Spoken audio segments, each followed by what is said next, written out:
Before we lead into myth number 4, I'll provide you with a quote for your commentary. Former Victorian Police Chief Commissioner Graham Ashton once said, "There's no reason people should be sleeping on the street. There are no reasons people should be homeless. There's more than enough beds and accommodation for people to access."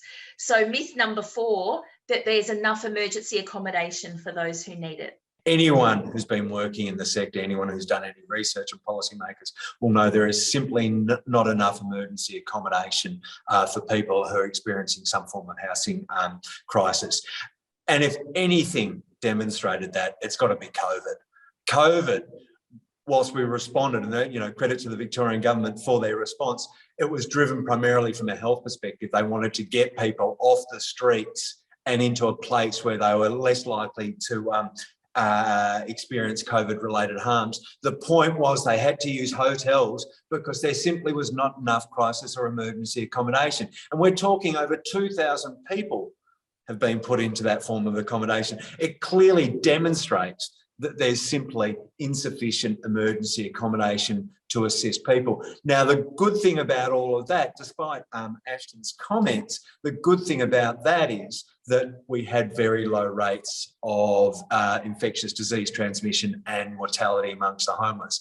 But the bad side of it is formally funded crisis accommodation is much better for people than you trying to adapt hotels where all sorts of problems can emerge.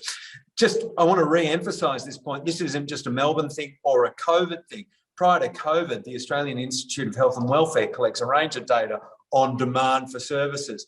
And in the last reporting year, 2019-20, there were 100,000 requests for assistance that went unmet, just under 100,000. I think it was about 95,000. Of those, 60% were for emergency accommodation.